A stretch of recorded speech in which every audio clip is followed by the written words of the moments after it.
Good morning. Good morning. I'm Dr. Anthony Haley Jr., Executive Director here at Excel Academy of South Shore, a CPS options high school that has been serving the South Shore community since 2014. We provide students of Chicago an accelerated choice to earn a CPS diploma and to gain exclusive pathways towards career training education. I'd like to start by acknowledging both Mayor Lightfoot and Alderman Gregory Mitchell of the 7th Ward and each of their respective teams for taking the time to come out and visit Excel Academy today. I also want to acknowledge CEO Martinez and the CPS leadership team, specifically the Office of I&I and the Options Network for their continued support each and every school year. I'd like to say thank you for the collaborative work done for students, families, and communities by all Excel Academy directors, principals, teachers, and all supporting educational staff. Most importantly, I'd like to say thank you to all Excel students, alumni, parents, families, and community partners for allowing us to serve you here in Chicago and work with you here in Chicago. In closing, Excel Academy, we'd like to share best of luck and wishes for an outstanding and an overachieving school year to all of Chicago's students, parents, families, and all educators. Thank you, and now I'd like to introduce Mayor Lightfoot.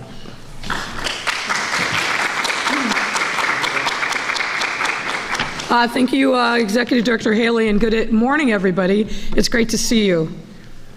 Today I'm thrilled to be here to personally wish Excel, South Shore, and the rest of our CPS schools a very happy first day of this new school year and a successful school year. As you heard, joining me in this effort is CPS CEO Pedro Martinez, and we'll be joined by CPS Chief Education Officer Bogdana Chakumbaba. You heard from Executive Director Haley, and there are some students from the school who are here, and we're grateful to see you and wish you a great first day. The first day of school has got to be one of my favorite days of the year, and I'm truly excited to be celebrating here on the South Side.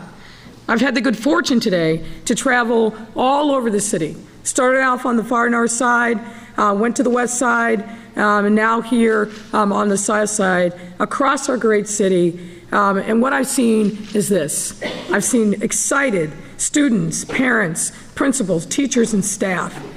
And the unifying thread between all these different schools, different campuses, different demographics, is the excitement and enthusiasm to be back in school in person. And of course, I've been happy to see all the new outfits, the new hairstyles, the great kicks that the kids have been wearing, just a level of enthusiasm, and the parent support for these schools is really off the charts. And we've been to both traditional schools, charter schools, and now an option school here in the form of Excel. And option schools, for those of you who don't know, are schools that support our students who face some challenges and barriers to academic success. Last year, I believe, I was the first mayor to choose to ring in the first day of school at an option school, and that was Ombudsman Chicago South. Why are we emphasizing option schools? Very simple. Because we must continue to commit to uplifting and encouraging all of our young people who choose to come to school every day to advance their academic career despite whatever roadblocks that might threaten to hold them back. And that's why we place extreme emphasis on option schools. And let me just tell you that since I visited Ombudsman Chicago South last year, we make great strides in providing even more supports and opportunities for schools that serve these amazing students. For example, CPS has formed a new network for option schools and expanded summer opportunities and programs to ensure that our students in option schools have enriching spaces and safe spaces to explore their talents and discover their potential. The bottom line is we're saying to our options community, our students, their parents, their supporters, you are a much beloved and important part of our CPS family. These opportunities over the summer included One Summer Chicago and CPS initiatives like Back to Our Future and Choose to Change, which gave students a chance to line up internships and jobs, receive financial support and individual supports as needed. and to participate in career technical education, or CTE camps, to introduce them to a variety of industries, including aviation, automotive services, barbering, engineering, and so much more. In total, over 100,000 students participated in these incredible activities across our city, which are aimed at empowering our young people to achieve success now and well into the future. And to the school communities of Excel South Shore and other option schools, I want you to know that I am your biggest fan, advocate, and supporter. And we will continue to do everything we can to make sure that your students are set up for success. And let me also just say to all of our CPS communities, whether traditional, charter, or options, know that we will always support you and be with you every step of the way, from the first day of class to graduation and beyond. When our students are successful, our city is successful. And we've got to continue to dig down and make sure that we're making the investments that are necessary for all of our kids, regardless of background, demographics, geography. We want those kids to have the smiles on their faces like I saw all across our city today, a level of enthusiasm about seeing their friends that they may not have seen over the summer, but importantly, to embrace what learning looks like, because learning sets everybody up for success. So school leaders here in South Shore and the rest of our city are ready to welcome our students and their parents back, and to continue caring for the academic and socio-emotional needs of our students. As with every year, this work is done in tandem with other city departments and agencies who are just as dedicated as we are in providing every single child and family with opportunities. Before I close, let me also give a big shout out and appreciation to CEO Martinez and his team, to Chief Education Director Bogdana Chakumbaba, and I also want to give a shout out to Jadine Chow, who is always in the background but does such incredible work to make sure that our school communities are safe. Thank you, Jadine. It's this hard work, teamwork, that makes a difference. I also want to thank our CPS staff members and faculty and volunteers who have not only spent months preparing for this day, but have also continued to support students and their families every single day throughout the summer. I also want to give a big thanks and shout out to all the safe passage workers throughout our city and our system. They are tireless workers, the eyes and ears of our community, and they deserve our thanks and praise. And last, of course, but not least, I want to thank our students and their families and the communities. I want to make sure that they know that they are loved and supported, and that we're going to be here every step of the way on their journey to academic success this year. Even though the past couple of years have been tough on all of us, and especially our young people, we have a lot to be grateful and thankful for. I want to thank the collaboration. We have reached a new milestone towards the journey that we all aspire to, which is the great success of our students, so that they are launched when they graduate from high school on a successful career or college, whatever they choose. But the city's got your back, and I want to make sure that everyone knows and feels that. Now, it's my great pleasure to introduce and welcome to the podium CPS CEO, a son of Chicago, son of CPS, Pedro Martinez.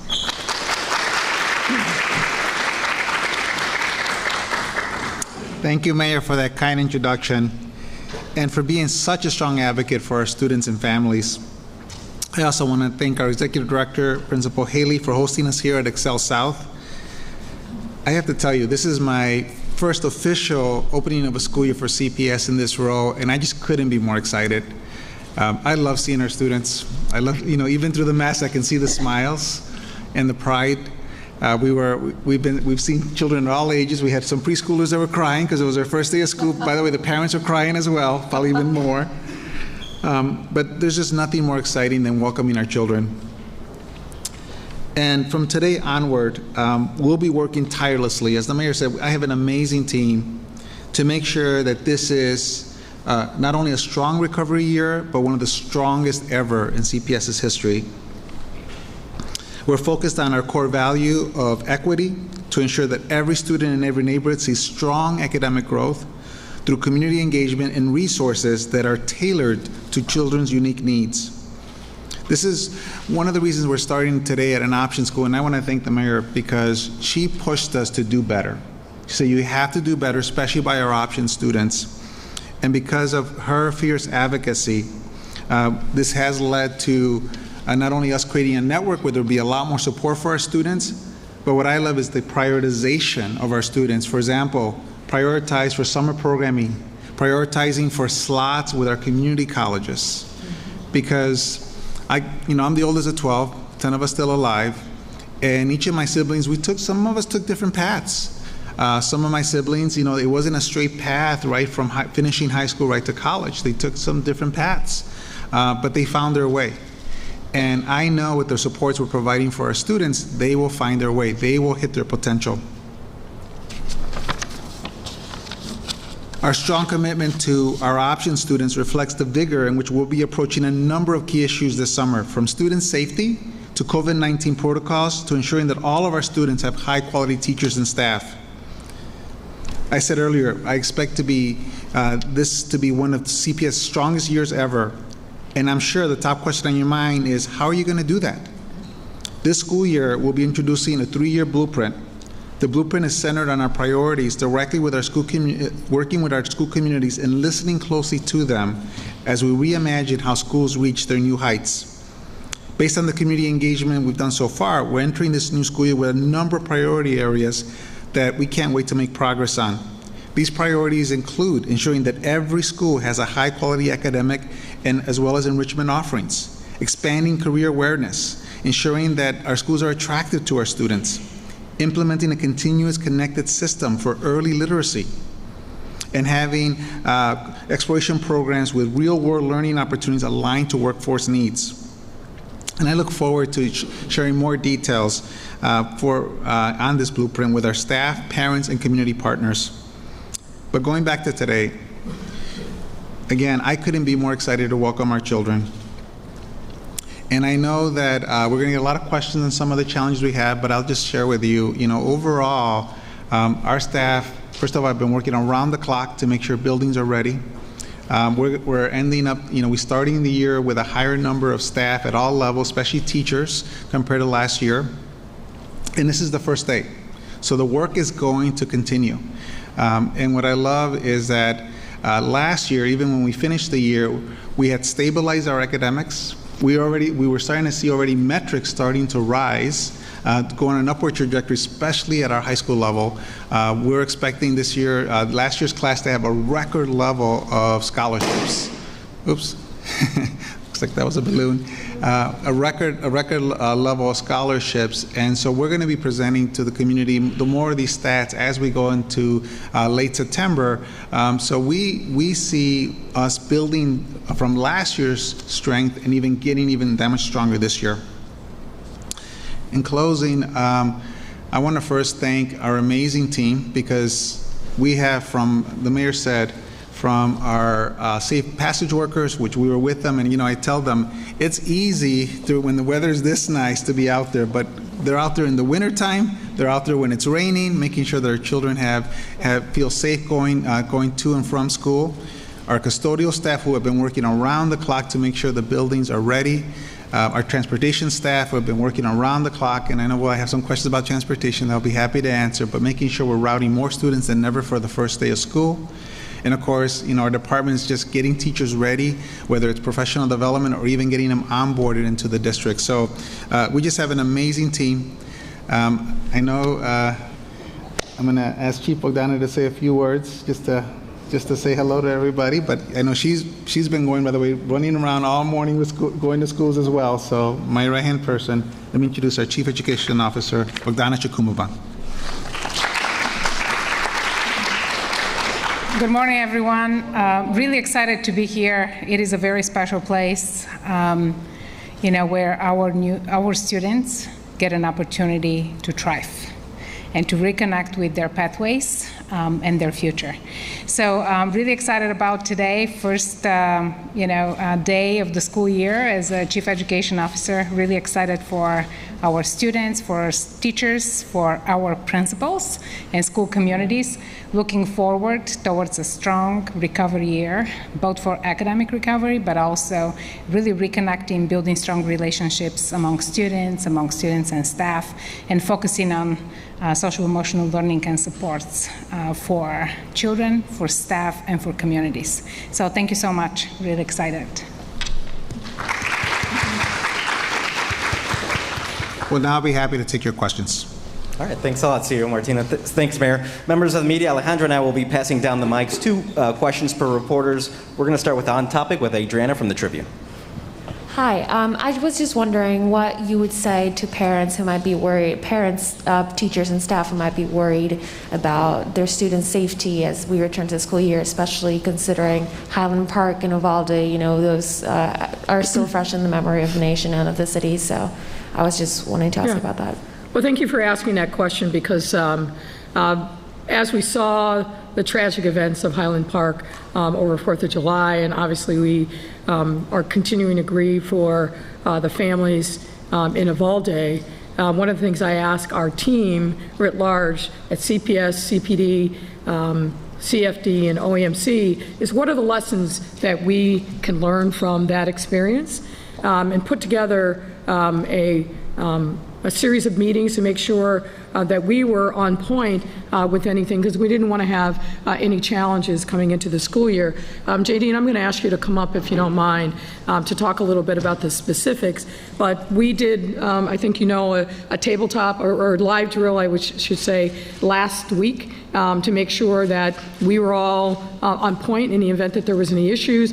Jadine Chow, the head of safety and security for the school system, will talk to you about some of the additional things. But we look across the country all the time to make sure that we are taking in any lessons learned that we can. And certainly, all of us were aware of the after-action report that came out of Uvalde and some of the challenges that they had there, and we wanted to make sure that we were incorporating, we take safety and security in CPS very seriously, but we wanted to make sure that we were double-checking and taking into consideration anything that we could learn from those circumstances, and I think that we've done that. And I'll let Jadine fill in some of the details. Go ahead. Thank you very much, Mayor, and I just want to thank my CEO, Pedro Martinez, and Chief Ed Officer Shikombava, as well as Mayor Lightfoot, for all of their support in ensuring that we were ready for safety all year, every day. As Mayor said, we did do a cross-agency drill last week at Julian High School. We were prepared to do that anyway. The timing worked out, and we will continue to do those cross-agency drills. So just a few things that parents can count on this year. First of all schools are required to do drills. We do over 3,800 drills a year across all CPS and schools, including the charters, district schools, as well as the option schools. In addition to that, this year, for those drills, we created a new safety video, training video that all students and staff will view before these drills. In addition to that, we've got a new visitors management system at the front entrance of all of our CPS schools, where all visitors will be required to enter. On top of that, and I could go on and on, we are doing programming, because it's not just about physical safety. As you heard the mayor and CEO say, it's also about the emotional safety. The social emotional learning aspect of it is going to be highlighted this year, where we know what's going on with our kids. And so in my partnership with Chief Megan Hogard over Office of College and Career Success and Office of Social Emotional Learning, we are going to double down on all the programming that we've done last year, like Choose to Change, like mental health supports, and Back to the Future. With all of that, if you want more information, I would like to put a quick plug in for our new website, cps.edu /student safety and security. cps.edu /safety and security. Parents can watch a new video that we prepared in the voices of parents as well as in the voices of students. Plus, any information, if parents have see something, say something, we've got a new video on that webpage as well. Thank you so much. Thank you. That's it. All right, Sally Fox.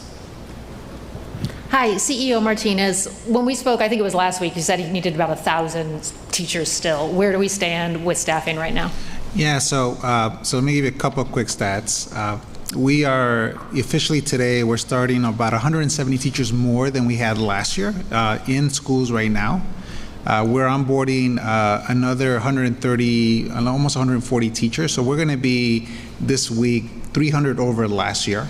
Our vacancy rate is going to be in the low 4s. We were just under 4 last year, but we've also added a lot more positions, and so it is, what I've told everyone is that we're in a much better place than last year. We're still going to be hiring throughout the semester.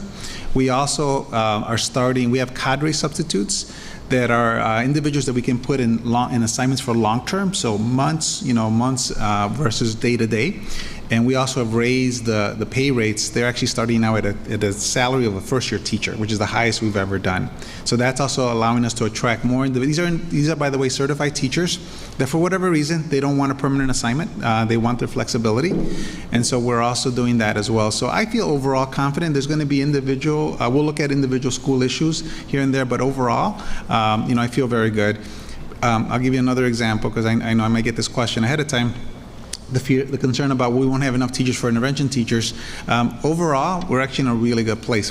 I was just at a school, 1,200 students. They have 3 intervention teachers. They're fully staffed. There might be some schools that are smaller that, again, we're looking at to make sure, because there, one vacancy can mean a lot. So those are the schools that we're looking at now, just to make sure as we deploy our cadre substitutes, these are, again, individuals that can be in assignments for long term, that we can prioritize those schools. So again, but we're going to keep hiring. And so for our community, we're still hiring bus drivers, we're still hiring custodial staff, we're still hiring crossing guards. So please just know that we're going to be hiring, throughout the year. Okay, a quick follow-up on that. You said you were in a better position than we were last year. How many do you still not have? I'm not sure if you said that in there. Just because I'm asking, because I know my sophomore didn't have a math teacher this morning. No. So the vacancies right now, we're hovering, we're going to hover around 900, up from about around 600 last year. Nader, Sun-Times. CEO Martinez, you've talked about this being a recovery year. We heard the same thing, of course, last year, coming back to school for the first time, the full student body. What is it specifically that you plan to do to make this turn out to actually be a recovery year? So I will tell you, we did so much front loading, not only as part of our budget, making sure that we prioritize those key resources. We have over 180 academic coaches. It's been since 2006 since we provided academic coaches. These are schools mostly on the south side and west side where maybe they have newer teachers, they need more support. Of course, roles that providing teachers to have intervention teachers across the district, not just one per school, but really larger schools even having more. We had a record number of summer programs. Over 90% of our schools were open. We served over 91,000 students this summer.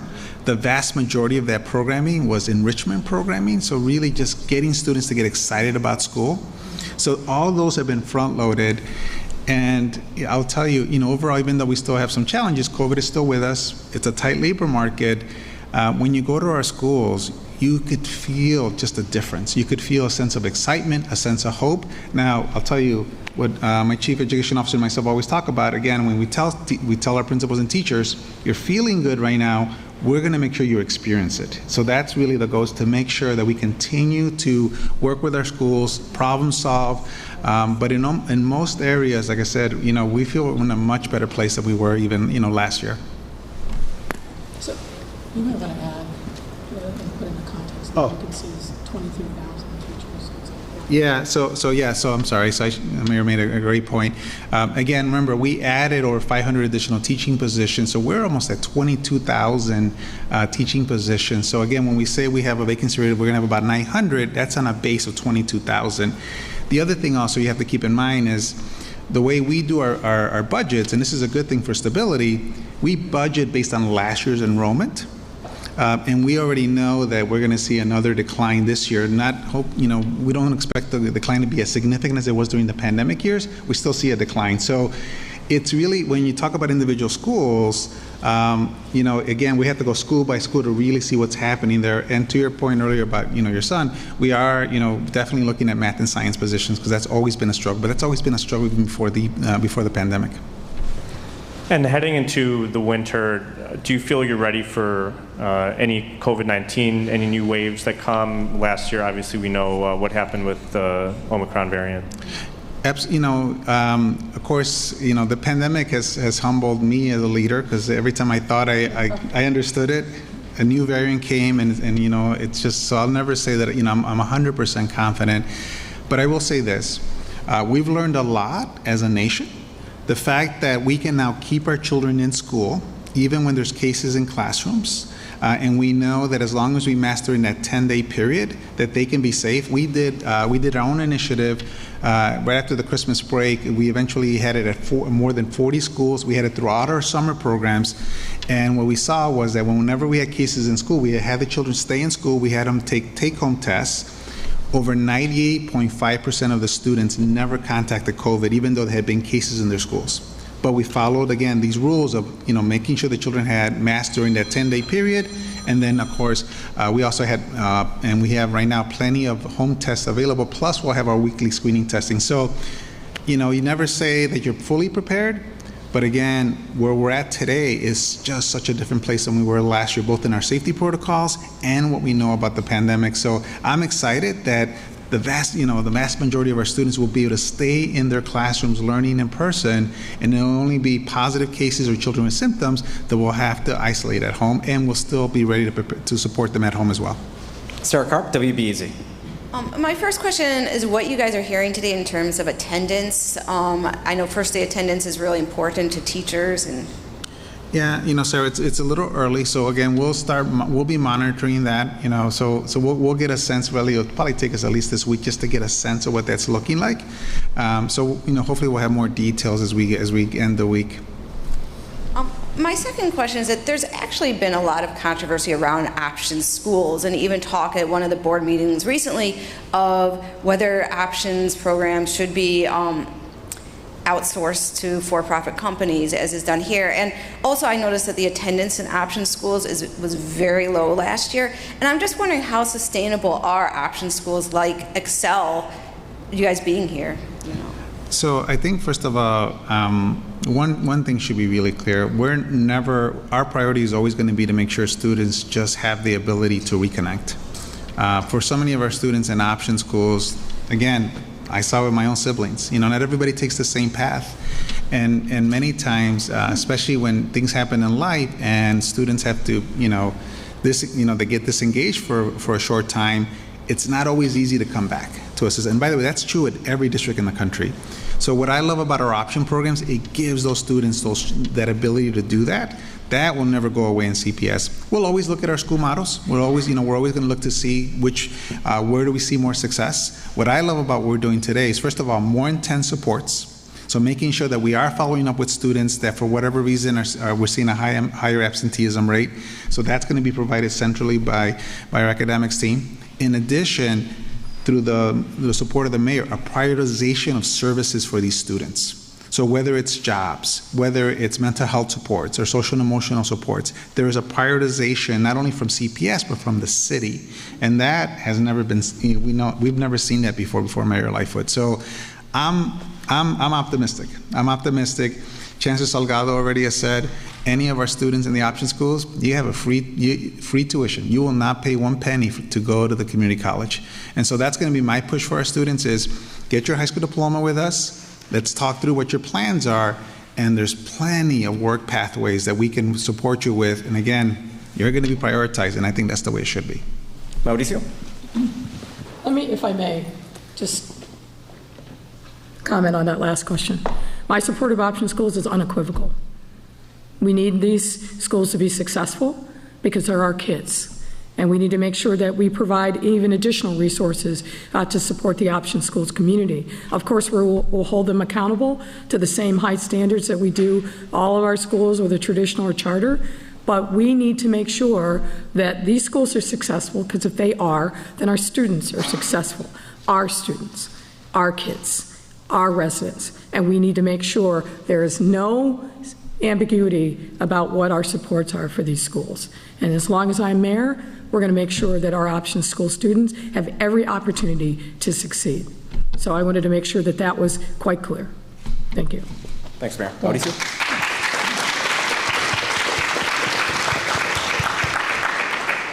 I was curious about unvaccinated staff. What's the rate of unvaccinated staff, and will they still be required to test weekly?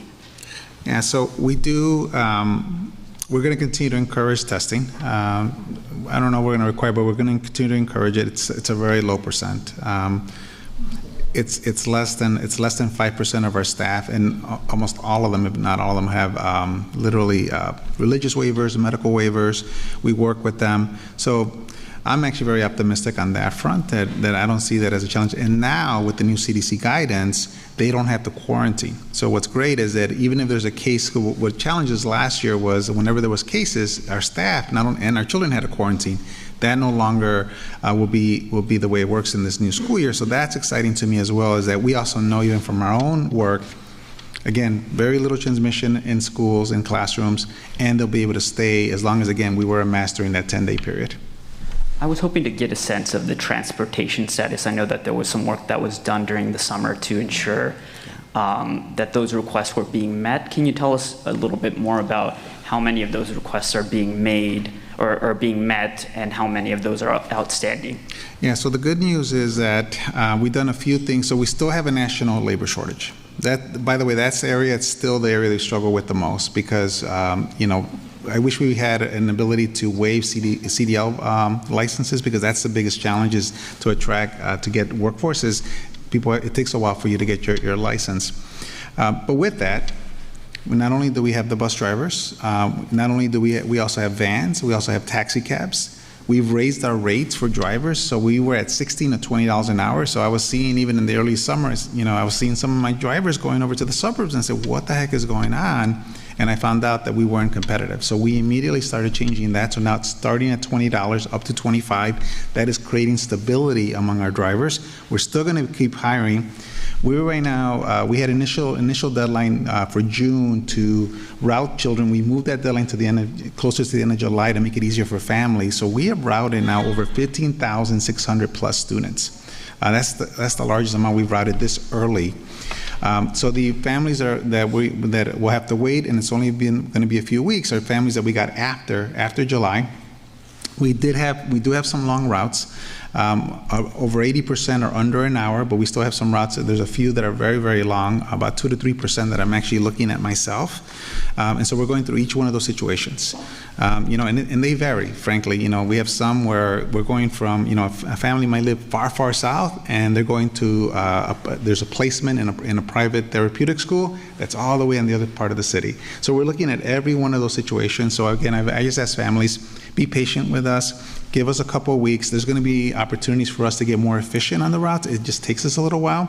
But like I said, much, much better place than we were last year. And then we're going to just stay on it. We're just going to be aggressive. Moving on to Iris, Telemundo. Morning. Ya sé que habló hace un poco acerca de la escasez de maestros, pero si pudiera decir ahora en español exactamente cuántas plazas continúan disponibles y cuáles son las áreas o distritos que se están viendo más afectados. Sí, lo bueno es que este año invertimos más fondos para tener maestros en nuestras escuelas, y ahorita tenemos casi 22,000 posiciones.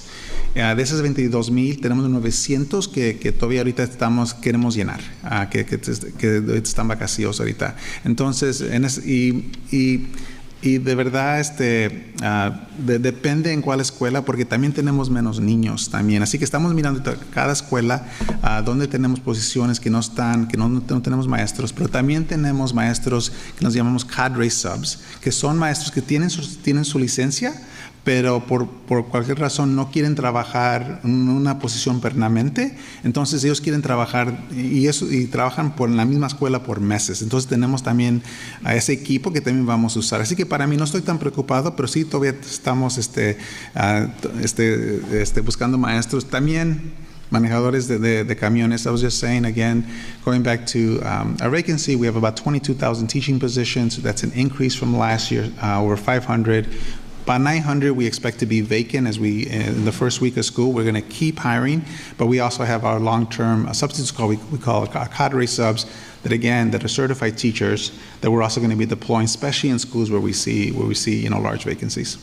Y por último, ¿cuál usted considera que va a ser su mayor reto en este año escolar, especialmente cuando comienzan con escasez de maestros y también de conductores de autobuses?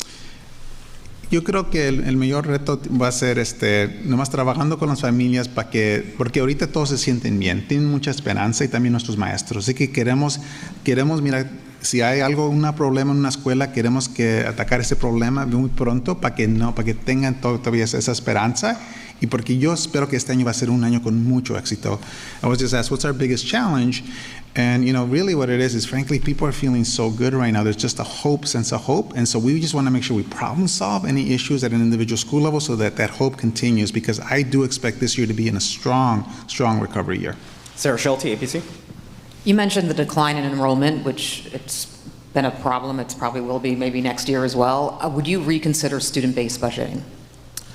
So, what's interesting about student-based, so first couple of things. So one is, across the country, there's no district that doesn't align resources based on enrollment. Across the country. I mean, just, resources have to follow children. Of course, you differentiate by need, whether it's special needs or English language learners, children of poverty, provide more resources, but they still follow enrollment. What we did this last year with student-based budgeting, it represented less than half of our budget. And there is, the positives of student-based budgeting is that it gives principals, frankly, more autonomy. Because I don't want to tell a principal who might say, you know what, I want to provide more resources in this area, whether it's maybe making smaller class sizes in my primary grades, because that's where I really want to make my investment, or if I want to, free up resources to provide more professional development for schools. So I don't want to take that autonomy from principals. At the same time, what myself and our chief education officer did is we brought our principals together. And we said, okay, tell us what is it that's going to help you have a stronger year. And what they said is we need to make sure we have enough resources so that we have reasonable class sizes. So we wanted to start reducing class size. We want to make sure, I don't know if anybody who went to CPS, when I was in elementary school, there was always multiple grades in my classroom. Always, at least one, sometimes even 2 grade levels. We said this year, unless you're accelerating, every classroom, you shouldn't have to combine classrooms unless you're accelerating students. So we have enough teachers for that. We have academic coaches in schools that have high needs. We have intervention teachers in every school. So this is what principals really wanted. And so, so for me, when it comes to student-based budgeting, I would say, what we're doing is a hybrid where we're making sure there's foundational, universal resources in every single school. The other passion we have is we wanted every school to have access to the arts. That has not been, happened historically here at CPS. So we're going to continue to move in this direction. So we're going to try to balance autonomy, giving principals enough freedom to make some local decisions, while at the same time saying these are non-negotiables. You got to have these in your school, and that's something we'll continue to monitor. Can you talk a little bit? Can you talk a little bit more about your 3-point plan that you mentioned? So this is a 3-year blueprint that we'll actually be presenting at the board meeting today. And it really is a combination of both the work we're doing right now to make sure we have an amazing, strong year. We call that recommitment work. And it's everything from strong academics to making sure that, frankly, all of our operations are effective so that we can focus on academics, so whether it's cleaning facilities or transportation, et cetera. And then the work that we're also going to engage heavily with the community is what we call our reimagine work. And this is examples of, for example, I want to make sure when I go to neighborhoods, so we've been in 4 different neighborhoods today, and the mayor was just talking, the differences are so stark. And what shouldn't be different is high quality schools. Every single neighborhood should have schools that children want to go to with rich programming, rich extracurriculars. And so that's one of the areas that we're going to tackle immediately, and you'll see a detailed presentation in September. But what we want to do is work with communities like South Shore. We want to work with communities like North Lawndale. We want to, have the conversation of, okay, let's look at what's happening in your communities. Let's see what programs are available. What's the standard of quality that we want to set, and how do we make sure that everybody gets to that standard? So it's a multi-year plan, but I think it's a plan that will start addressing many of the things that I heard from parents, from students, and from staff that said, okay, we want to make sure that you have these areas, on top of mind as you improve the system. Marianne Ahern, NBC. Mayor, hi. I thought maybe I was just a spectator. Which I was enjoying. No, I got several to take. Well, and it is somewhat CPS related. Okay. We did receive the permit for the Lala 10-year agreement. And when it initially was announced, your office highlighted $2 million that C3 will give to CPS. We don't see it in the permit.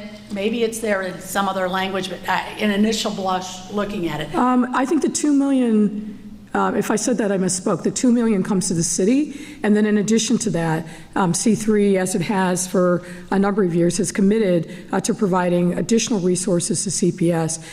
They're opening up internship opportunities. Every time they're here, they give a group of CPS students kind of a behind-the-scenes look at different jobs that go into putting on a festival as large as this. They go through actual drills where they help them do scheduling and programming. So there's a lot that they actually contribute to the CPS. So that $2 million that's the permit fee or whatever you're talking that's about, what but not a fee to CPS. Correct. It's to the city. All right, Yeah. I just want to, and where do you stand on, there's going to be some aldermen in the next meeting who want to prevent big events like NASCAR or the Lala agreement from being agreed to without their approval? Well, I've heard that from a small handful.